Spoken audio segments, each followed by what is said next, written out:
How was your life in regards to faith? How did your family react to your conversion to Islam? What was the major challenge you faced after becoming Muslim? I'm lost, I'm confused, I'm terrified. I need answers about God. That night, I was feeling weird. I saw this thing. It was very fuzzy, but it was moving at me at a very quick rate. It was kind of invisible, but when you looked through it, everything was wavy like a funhouse mirror. And it literally hit me. No matter what, I wanted to be on Team Allah. Assalamu Alaikum, Brother Cleon. Thank you for accepting our invitation. I want to start with, who is Muhammad Cleon? Bismillah ar-Rahman ar-Rahim, with the name of Allah, the most merciful for all of creation and the especially merciful for the believers. Allahumma salli Muhammad wa ala ali Muhammad. My name is Cleon Cathcart. I was born in California, and I grew up, went to Christian school, and I was basically like an atheist until around 2010 when I discovered that God was real. And alhamdulillah, He was waiting for me to come to my senses, basically.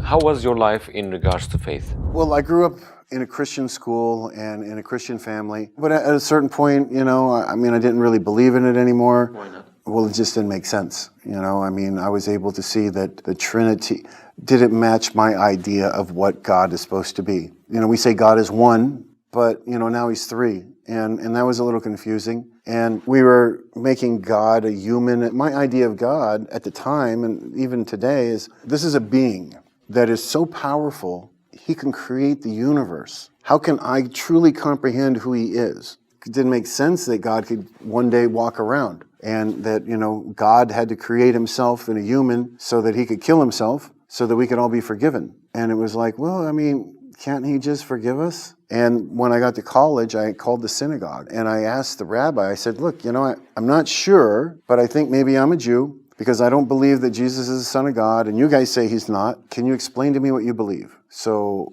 maybe I can join. And he said, is your mother a Jew? And I said, no, my mom's not a Jew. And he said, well, you can't join then. And I felt God would want you to worship Him. And why would He say I couldn't be part of the chosen people if there was a real God? So there must not be a God. And that's kind of where I left that. All these things that seemed to be contradictions for me. Science at the time seemed to have the answers with evolution. Scientists were talking about how we don't need God. And I figured they're smarter than me. So, you know, I just kind of like went along with the crowd. So I just really kind of stopped believing in God.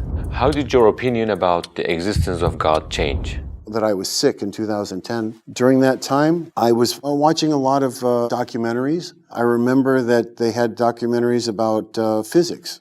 At that time, they discovered that there's dark energy and dark matter, and there's a lot more gravity, a lot more matter in the world. We just can't see it. Basically, at that time, they said it was about 30% was what we can see and 70% is what we can't see. And I realized, well, if there's 10 physical dimensions, 30 height, width, length is 30%. So they kind of fit together. And it made sense to me that, well, this dark energy and dark matter must be real. And so then I kind of went from atheist to, well, maybe God does exist. Maybe this is like where heaven and hell and the angels and all this other stuff is. At that time, did you know anything about Islam? Probably right after this, or somewhere around that time, I got my first Quran. There was an ad on television, if you want a free Quran, call us and we'll mail it to you. I got the Quran, opened it up, and I saw Jesus and Moses and you know, all of these prophets from the Bible. And since I didn't believe in the Bible, I thought, how can I believe in the Quran, right? These basically the same stuff. Now, I didn't actually read it. I just saw these names in there and said, okay, I don't need to know any more.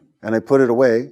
I didn't know anything about Islam other than they believed in Jesus and Moses and Prophet Muhammad, peace be upon all of them. So how did your journey to Islam really start? Later in 2010, I had a very strange series of experiences. For me, I understood that God was real because I did experience it. If God is real and the devil is real, then heaven is real and hell is real. And all I knew is I don't want to go to hell. So now I have to figure out who God is, because I didn't know. God is real, but God is not like a real name. That's just kind of like a description, right? I had read this phrasing from a book by a guy named Pike, who wrote a book called Morals and Dogma. And inside of this book, it says Lucifer is God, but unfortunately Adonai is also God. And I thought, well, I know Lucifer, and I don't want to be Team Lucifer, so maybe Adonai is who I'm trying to reach. That night, I was feeling weird, and I was embarrassed because, we had been atheists in my family for so long. I didn't want my wife at the time to see me praying. So I went outside to pray,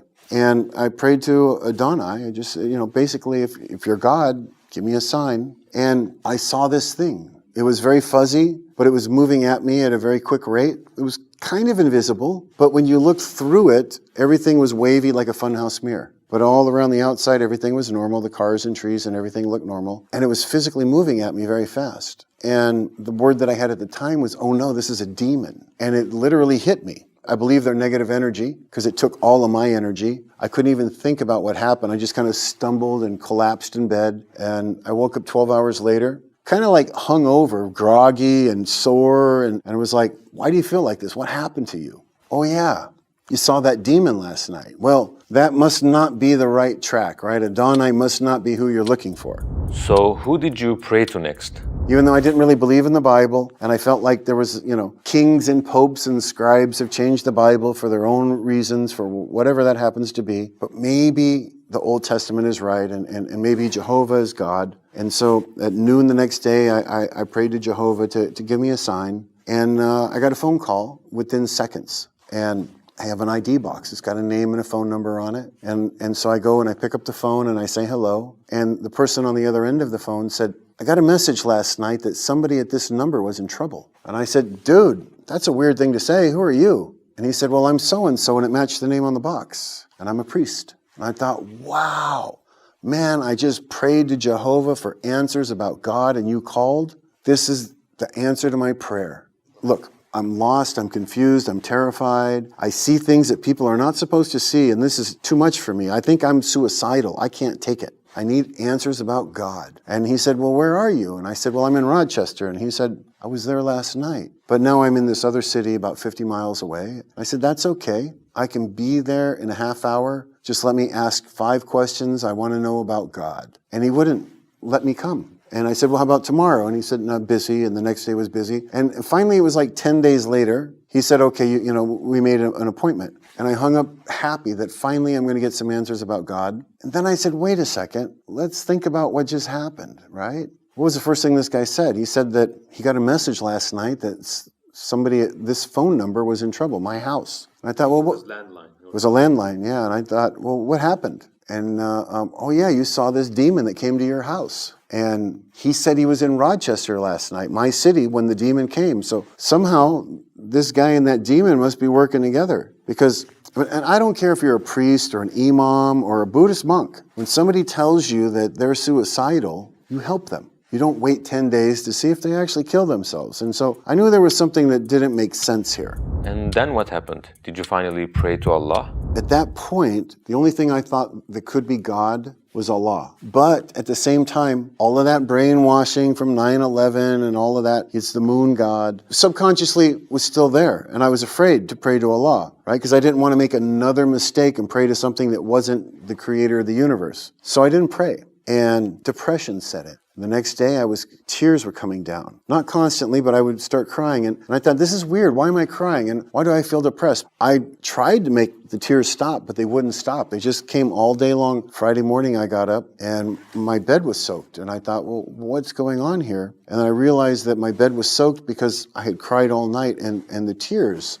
had made my sheets wet. And the depression was so intense, I don't have words to describe how bad it was. At that moment, we had those little whispers, right? It's like thoughts in your own head. And it said, look, life is not worth living in this condition. And I thought, that's right. Life is not worth living in this condition. What can I do? And then that little thought came to me that said, you have to kill yourself. And I thought, you know what, that's right. That'll solve my problem. I can get rid of this depression by killing myself. And so I went through the logistics of how do you kill yourself, and I determined that the best way to do it was take a bunch of drugs so you feel good, then you die out in the middle of a forest where the animals can eat you and dispose of your body, and it's like a win-win. And then it was like that other little thought came to me, and it said, what about the moon? And then I got mad. I was like, oh, that's right. God is real. If you kill yourself, you're going to go to hell. I thought, well, if Allah is the devil, as some people want you to believe, and I kill myself, I'm going to go to hell, and I'll meet him in hell. So why not take a chance and pray to him before you kill yourself? Because maybe you're wrong, like you've been wrong about so many other things. I remember it was 10 a.m. Friday morning, and I stood up, tears just pouring out of my eyes, and I said, Allah, I am lost, I'm confused, I see things that people aren't supposed to see, I'm depressed beyond words, and I'm ready to kill myself. And if you're God, you know this. I don't even know why I have to say this out loud. I don't know why you haven't helped me yet, but I'm begging you, if you are God, help. Give me a sign that you're real. Help me. And at that moment, it was like my heart was a balloon, and Allah went,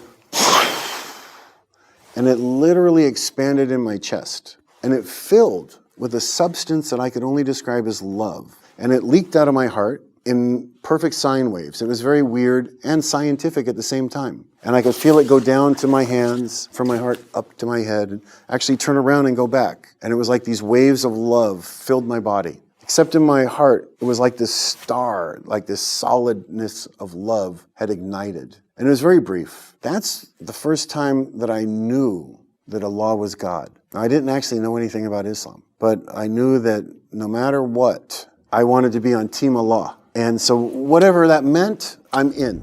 So what did you do next? There was a restaurant that some Pakistani people ran, and it had great food, and I seen they were Muslims. I'd been in there before, so that's where I went to learn about Islam. And they connected me with a guy. I was like, I'm in, man. I don't care what it is, I'm in. Allah's God, I know this.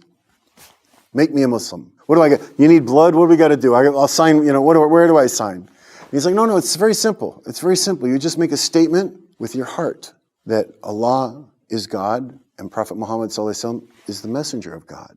And I said, okay, let's do it. And he said, well, there's some things we got to go over. And so he spoke about the 5 pillars and the 6 precepts. And I'm like, I'm in. Okay, I don't even have to think about it. And he said, it's important that you understand the Quran is the actual words of our Creator. And I went, whoa, how do I know that? That's a crazy thought, right? Our Creator gave us His own words, and coming from a Christian background, it just didn't make sense because I never thought the Bible was God's actual words, right? I mean, we're told that these are the inspired words of God, but men's words. This was a very, very strange concept for me, and I'm like, I don't know that I can believe that. And he said, well, you have to be a Muslim. And I said, well, let's convince me.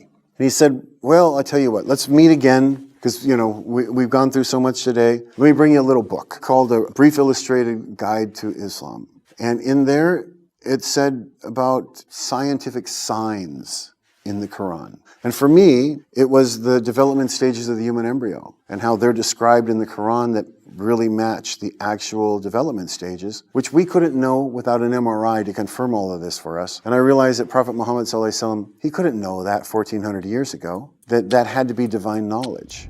So how did you take your shahada? After I accept the Quran, I'm like, okay, let's do it now, shahada time. And my friend, who I still communicate with to this very day, Hassan, wonderful man. He said, let's wait till Friday, right? We'll do it in front of all the people. He said, like church service on Sunday, we do it on Friday. So let's do it and everybody can have the blessings. And I said, no, what if I die tomorrow? I get hit by a bus tomorrow. I want it now. And he said, just wait a couple days. And I said, okay, I trusted him. I said, okay. But like I said earlier, when you get close, Satan starts working really hard. And I was getting all these weird thoughts, right? Crazy. Really crazy thoughts where I thought that if I went to the mosque on Friday, somebody would blow it up. And all these innocent people would die because of me, because I went there. So I didn't go that Friday. And Saturday, my friend called me and he said, okay, I get it. Let's not delay this. Meet me on this park. And so we sat on a park bench. And I took my shahada with him on a park bench. I felt relief because, I had finally was able to be a part of what God wants for us. How did your family react to your conversion to Islam? They didn't like it at first. My mom had been on me to go to church. I mean, she'd been very active when I was sick about going to church. When I discovered that God was real and I had accepted Islam, so I called her and I said, hey, you know what, Mom? You're right, God is real. And she was very happy. And she said, oh, that's wonderful. Did you, because we had grew up in a Baptist church. She said, did you find a Baptist church? And I said, no, I wasn't at the Baptist church. And she's like, well, in your area, it's the Lutherans. Was it the Lutheran church? And I said, no, I wasn't at the Lutheran church. She said, oh no, it wasn't the Catholics, was it? And I said, no, it wasn't the Catholics. And she just wouldn't let up. I felt embarrassed to tell her because I knew she wouldn't like the answer, but she wouldn't let up. And so she, where did you find God at? And I said, well, Mom, you want to really know where God's at? You got to go to the mosque. And she started to cry and said, oh no, that's not God, and hung up on me. But a couple of years later, I was visiting her in her house, and a family friend that, she had called to talk to my mom, and I had answered the phone. And her name was Ruth. Ruth said, I hear, you're doing well, and your mom is so happy. And I said, are you sure we're talking about the same lady? Because that's not the way that I'm getting, the story. And she said, oh, no, your mom is so happy that you became Muslim and that you've changed your life around. Surprisingly, she was happy that I became Muslim because she recognized how that had changed my life, even though she couldn't admit it to me. So inshallah, make dua for her that she accepts Islam one day. What was the major challenge you faced after becoming Muslim? That's a great question. I don't know what major challenges other than sticking with Islam, because, there's all kinds of invitations to leave it, right? And come back to, hey, the girls, you had a lot of fun over there. Let's go, rock and roll, let's go. Concerts are waiting for you. The weed's there. The alcohol's there. It's all waiting for you. Just come on back. Come on back, buddy. We love you, right? But it's wrong. And that's probably the major challenge is sticking to your guns. I accept Islam, and I've got to leave those things behind. Did you experience anything where you felt a special connection with Allah? After I became Muslim, I bought a bus ticket where I could go anywhere in America for 2 months. And I traveled around, and I warned people. And sometimes that got me into some trouble, and I realized that to avoid the trouble, I needed to shorten the message down to what was really important. That message was about forgiveness. And I remember being in San Francisco. I was in what they call the Tenderloin, right? This is like where all the prostitutes and drug dealing and all this kind of stuff goes on, because I was like, at that time, I thought, well, these are my people. They're the ones that need the help the most. They're the ones that are hurting the most. And they are. That's how they ended up there. So I was down there. I felt sort of like the crazy man holding the sign, the end is near kind of a thing. I felt a little like that. But I was standing there saying, forgiveness is healing. When you need healing, ask Allah to forgive you. And people would come up and tell me how crazy I was and swear at me and tell me how they didn't want me there. And they were just like, get out of here. And I would stay there and keep doing it. After about 5 or 6 hours, though, it wears you down. And I remember going, this is stupid. What are you doing? You are crazy. They're right. You're standing here talking about God to these people. They don't care about God. Get out of here. And it was at that moment, the first day, I turned around and there was this little old lady standing there, and she's like, thank you. Thank you for what you're doing. And it was like, okay, Allah, right? I was ready to walk away, and you put somebody there to encourage me when I needed encouragement. I understand that was you. And the next day I was back doing it again. And the same thing happened. 5 or 6 hours into this, I'm going, that was just an old lady. That wasn't God, right? That was not a sign. Don't be stupid. These people are right. And I'm ready to give up. And then it's an old man. And the day after that, it was like a little boy. 5 days in a row, when I was ready to walk away, somebody would show up and encourage me and tell me that they're glad that I'm talking about God and sharing the importance of forgiveness. I really felt connected at that point because I realized that doesn't happen randomly, right? Not every day in a row. That was a sign. Now, it wasn't a big sign like, the heart expanding, but if you're really paying attention, that was truly a sign. Did anyone around you become Muslim after you? Like my grandmother, her mother, I think it was 2012, I went to see her. She wasn't doing well. She was 86 years old, and she was in an old folks home. And my mom took me by to see her when I was visiting. She couldn't speak. She didn't have words. She was in a wheelchair, but she saw me and she started crying. I said, Grandma, why are you crying? She couldn't talk, but she was trying to. And I said, look, I think I know. Let's talk about God for a minute. And I said, here's the thing. My aunt is going to show up. She's going to try and get you to pray to the Prophet Jesus, and don't do that because that's blasphemy. That's shirk, right? That's praying to something, that's breaking the first commandment. And I told her, I said, look, Prophet Muhammad is a real prophet. And Islam is the correct religion of God on earth today that we're supposed to follow. And every time I would say these things, her tears would get bigger and bigger. And I said, do you want to accept Islam today? And she's nodding her head yes and crying. And I said, okay, just take my hand and squeeze if you agree with what I'm saying. I gave her the shadah. Inshallah, my grandma will be, a winner on Judgment Day. I was with an organization, actually amazing dawah in the Philippines, and we would visit prisons. So then we would talk about the Quran, and we would talk about what Allah wants from us. And many people took shahadah. What impressed you the most about our Prophet ﷺ? His ability to be a mercy for mankind, to be forgiving. His self-described worst day, we all know, was Taif, where the kids, chased him, they threw stones, he was beat up. And he had the option to just collapse the mountains on him. And he's like, nah, I don't want to do that. One day maybe these people will accept. And they did. So his ability for forgiveness and helping people to the right path. What projects are you doing right now? I was doing a lot of projects for dawah. I have a special project in America, the Furqan project with Furqan Foundation, where they distribute English language Qurans. I think it was about 600,000 Qurans that he had already gotten and distributed. And now I believe he's at 1.6 million. And so my goal is to help him get to 2.6 million or more. Because, that's where I got my first Quran, was from that organization. And they do such good work in getting those Qurans to people that need them or want them. Many dawah organizations, English-speaking dawah organizations, use the Furqan Quran. What would you like to say as your final comments? God wants you to be successful, and God is waiting for you. God's waiting for all of us, right, to follow Him. As we know, you take one step towards God, and He takes 10 towards you. And, you take a few steps, and He comes running towards you. So God wants us to seek Him.